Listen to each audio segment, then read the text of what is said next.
গৌড়ীয় বৈষ্ণব গ্রন্থ, পত্রিকা, পত্রাবলী ও দুষ্প্রাপ্য বৈষ্ণব পাণ্ডুলিপির ভাণ্ডার বাগবাজার গৌড়ীয় মিশন গ্রন্থাগার এবার সেই মূল্যবান সম্পদ বিশ্বের জ্ঞান পিপাসু মানুষ, গবেষক ও ভক্তদের জন্য সহজলভ্য করতে মিশনে চালু হলো এক অত্যাধুনিক ডিজিটাল লাইব্রেরি।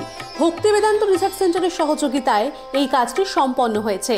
এর ফলে শ্রীচৈতন্য সময়কালীন বহু প্রাচীন গ্রন্থ এখন ঘরে বসেই ব্যবহার করতে পারবেন সাধারণ পাঠক থেকে শুরু করে গবেষকরা।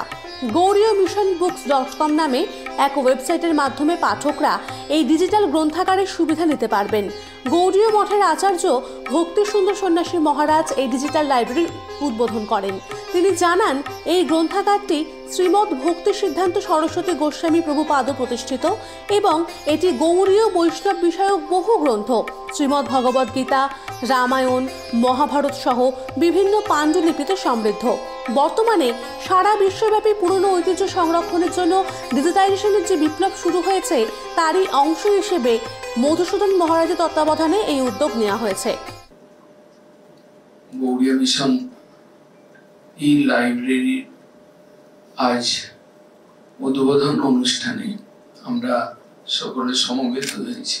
আর আজকে এমন একটা জায়গায় আমরা পৌঁছেছি যেখানে আধ্যাত্মিক জ্ঞান, যেখানে দর্শন সম্বন্ধীয়, ভারতীয় দর্শন সম্বন্ধীয় জ্ঞান, ইতিহাস সম্বন্ধীয় জ্ঞান এবং চৈতন্য ফিলোসফি, চৈতন্যের শিক্ষা সম্বন্ধীয় জ্ঞান আজকে যেখানে পেতে পারি সেই রকম একটা লাইব্রেরির উদ্বোধন ডিজিটালাইজ করে উদ্বোধন করা হচ্ছে।